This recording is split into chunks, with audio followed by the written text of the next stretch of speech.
Alors, nous appelons Nawar Al-Shizari, Kremlin Bicêtre, étude sur le port de la distribution spatiale d'un thermogel associé à un anticancéreux pour la prévention des carcinoses péritonéales.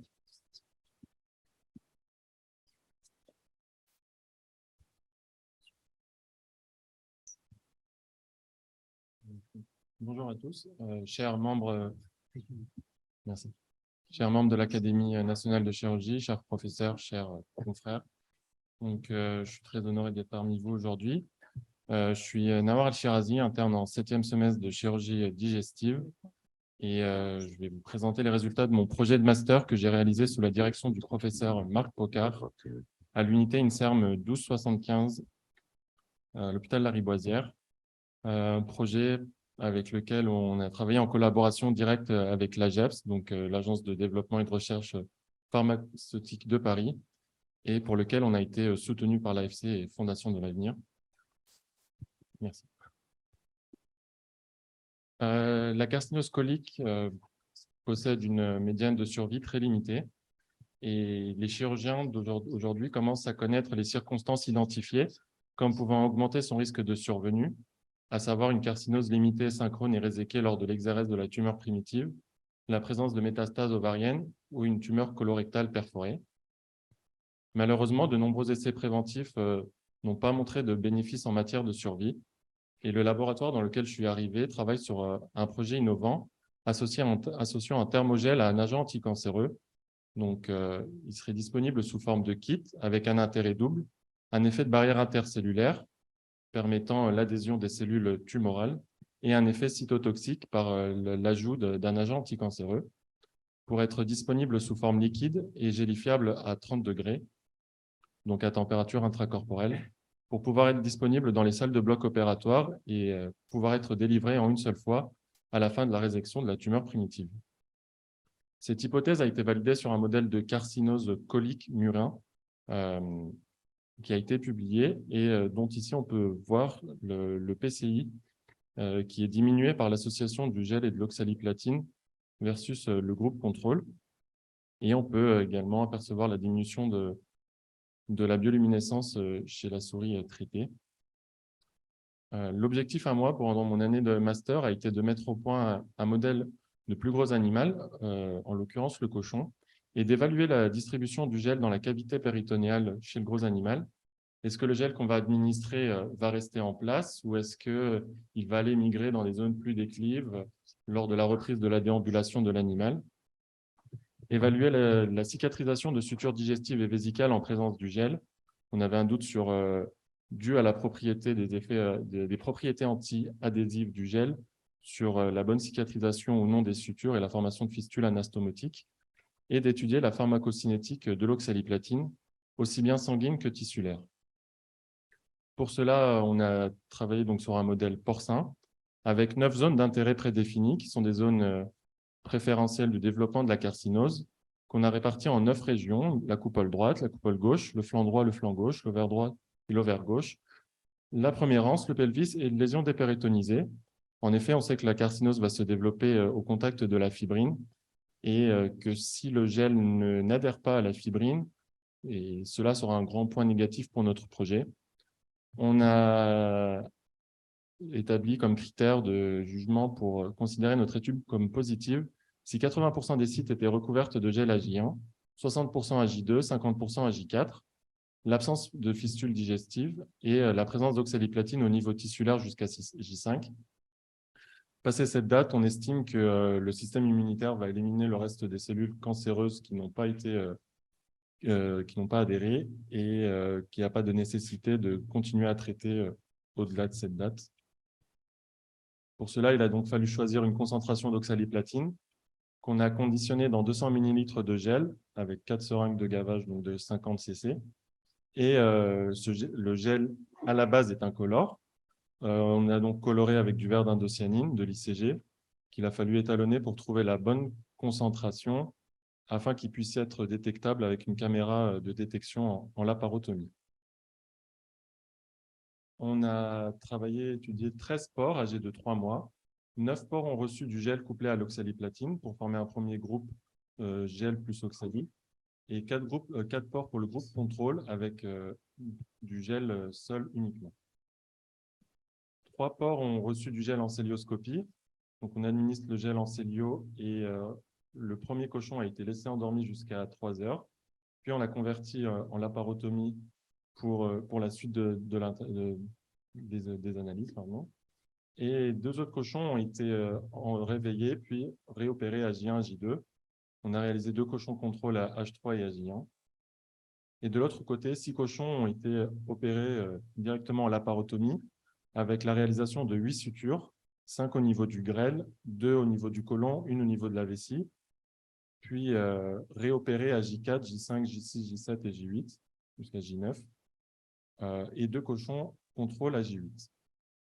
On a imagé donc les 9 régions d'intérêt à chaque temps et réalisé des prélèvements tissulaires et sanguins pour doser l'oxaliplatine. Ici, juste une petite... On a voulu mimer l'exérèse d'une notion d'un nodule de carcinose au crochet électrique. Donc, on a réalisé plusieurs pastilles au crochet électrique en célioscopie. Et ici, des images péropératoires. Donc, l'administration du gel en célioscopie au travers d'un trocar et le gel qui arrive sous forme liquide qu'on dépose ici au niveau de la coupole droite jusqu'à pouvoir répartir le gel de manière uniforme dans l'ensemble de la cavité abdominale. Une fois le gel administré, les cochons sacrifiés, on a réalisé différents prélèvements sur lesquels on a quantifié le platine par spectrométrie de masse. Au total, j'ai pu réaliser ces manipulations au laboratoire de toxicologie de la Riboisière. J'ai eu 182 prélèvements, donc 99 prélèvements tissulaires, 66 prélèvements de gel que j'ai récupérés au sein de la cavité abdominale et 19 sérums. On a rajouté des sérums en plus des différents temps de sacrifice pour avoir une meilleure approximation de la cinétique du diffusion au niveau sanguin et les différentes étapes au laboratoire avec le poids des prélèvements frais puis secs et la destruction grâce à de l'acide nitrique jusqu'à pouvoir préparer les échantillons avant de les passer au spectromètre de masse. Concernant donc les résultats et la distribution spatiale du gel, ici les images de la caméra que j'ai pu récupérer. Ici les images par cadran. Première chose qu'on a faite, c'est par effet on-off, est-ce qu'on voit ou non, est-ce que le gel est détectable en fonction des différentes régions. On a pu retrouver 100% de zones recouvertes à H3 à J1, 78% à J2 et 38% à J4.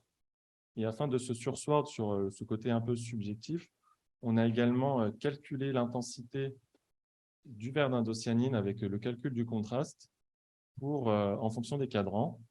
Et on a pu s'apercevoir que le péritoine pariétal donc absorbé, le gel adhérait plus sur le péritoine pariétal que le péritoine viscéral. Malgré cela, donc, on a pu s'apercevoir que le gel n'a pas migré, qu'il est resté en place. Donc, c'était un point fort de notre étude. L'évaluation des sutures de J4 à J9, on a observé une première fistule au niveau du grêle à J6, et 2 fistules au niveau du côlon à J8 et à J9. Pas de fistule sur le groupe contrôle. Et ici, quelques images péropératoires avec un pertuis ici au niveau de l'anastomose colique et un cochon en péritonite stercorale avec une béance au niveau de l'anastomose à J9. Concernant la pharmacocinétique de l'oxaliplatine, on a eu un premier passage avec un pic. L'oxaliplatine était détectable dès 15 minutes et le pic se trouvait à H6. L'oxaliplatine étant détectable jusqu'à la fin de le dernier cochon J9. J9, date à laquelle on a également pu doser le platine au niveau tissulaire jusqu'à pouvoir doser 15% de la dose initiale à J9 versus les cochons contrôle de H3. Donc, 15% de la dose initiale était retrouvée à J9. En discussion, on s'aperçoit que notre association fonctionne. L'oxaliplatine a été retrouvée sur toutes les zones qui ont été recouvertes par le gel et 100% des régions d'intérêt étaient recouvertes à J1, 78% à J2 et 38% à J4. En faisant un peu de revue de la littérature, on a voulu s'intéresser à la CHIP et au niveau du pic de passage systémique. Le pic du passage d'oxaliplatine en CHIP est à 40 minutes, alors que nous, par notre gel, le gel était un peu plus contenu dans la cavité abdominale avant d'être diffusé au niveau sanguin et pouvant permettre un relargage systémique différé par rapport à la CHIP. On a voulu, pour aller un peu plus loin, s'intéresser au temps de demi-vie. Le temps de demi-vie de la CHIP était à 12,9 heures. Et en extrapolant un peu notre modèle et en faisant 2 compartiments et différents calculs, on a pu calculer notre temps de demi-vie qui était à 111 heures, et donc une augmentation de la demi-vie de l'oxaliplatine dans notre modèle versus 13 heures pour la CHIP. En discussion, on peut également s'intéresser sur la toxicité qu'on a très importante de l'oxaliplatine dans notre projet. En effet, 15% de la dose était retrouvée à J9, alors que, je le rappelle, nous, on ne voulait plus retrouver d'oxaliplatine dès J5. Et un aspect de péritonite chimique retrouvé en péropératoire, avec un grêle inflammatoire à J1 versus un grêle savonneux dû à l'aspect du gel dans le groupe contrôle, mais voilà, pas d'inflammation due au gel seul, et également de l'acide retrouvé dans les groupes traités. Inflammation que l'on a confirmée, excusez-moi, sur les coupes anapatomologiques avec une réaction macrophagienne autour des particules de gel. On peut expliquer cela par le fait que, en fait, durant une CHIP, l'oxaliplatine est évacuée à l'issue du traitement, alors que nous, l'oxaliplatine est emprisonnée dans le gel et reste en contact des anses, ce qui peut expliquer une toxicité un peu plus importante. L'oxaliplatine est également connue comme ayant un rôle probable dans la survenue de fistules anastomotiques et une morbidité qui semble augmenter en fonction de la dose à laquelle elle est administrée. On sait que dans le protocole Prodige 7, la CHIP a été administrée avec une concentration à 460 mg par mètre carré et une morbidité a été retrouvée plus importante à J60 dans le bras chirurgie de cytoréduction plus CHIP que la chirurgie de cytoréduction seule. Et dans l'étude GastriChip, on a partout où aussi le protocole était une concentration plus faible avec 250 mg, on n'a pas retrouvé de différence significative en termes de morbidité. Donc, la posologie de l'oxaliplatine est également impliquée. Pourquoi pas modifier la chimiothérapie? En effet, est parue à l'ESMO en septembre 2022 la première étude positive de prévention du risque d'évolution loco-régionale, avec en opératoire la réalisation d'une CHIP avec de la mitomycine à un cancer du côlon localement avancé. Et durant cette première étude, on a pu apercevoir une amélioration du taux de contrôle loco-régional, particulièrement dans le sous-groupe PT4, ce qui peut donner des pistes de recherche pour l'avenir. En conclusion, donc, c'était un projet qui était basé sur un traitement prophylactique novateur pour prévenir l'implantation des métastases péritonéales sous forme de gel. 100% de nos zones d'intérêt ont été recouvertes à H3 et J1, 78% à J2, 38% à J4. Le gel a prouvé son effet de drogue carrière avec une délivrance prolongée, mais une toxicité importante. Pour pallier à cela, soit on réduit la dose d'oxaliplatine, c'est une option. Et nous, on est parti sur l'option de modifier notre chimiothérapie, à savoir la remplacer par la mitomycine C, mais cela implique une reprise des essais au laboratoire sur les modèles murins avant de pouvoir aller plus loin. Voilà, je tenais à remercier le professeur Marc Pocard pour son encadrement, les collègues de la GEPS sans qui le projet n'aurait pas pu avoir lieu et l'ensemble de mon unité INSERM. Et je vous remercie pour votre attention.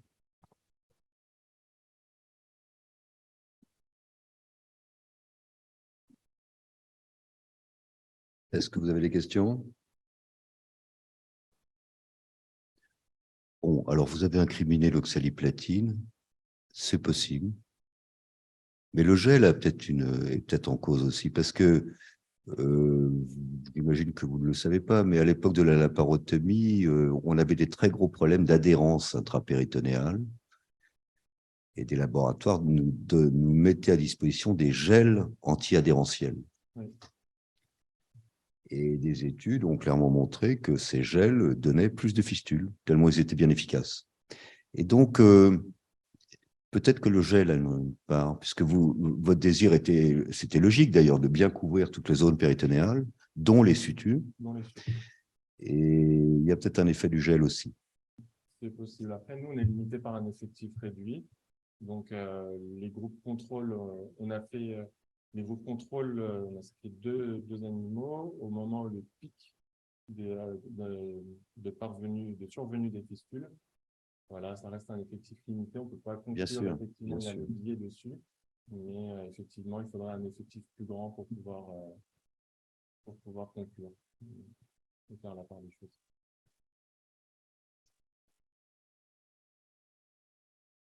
Pas d'autres questions? Ça veut dire que vous avez été parfait. Merci. Merci.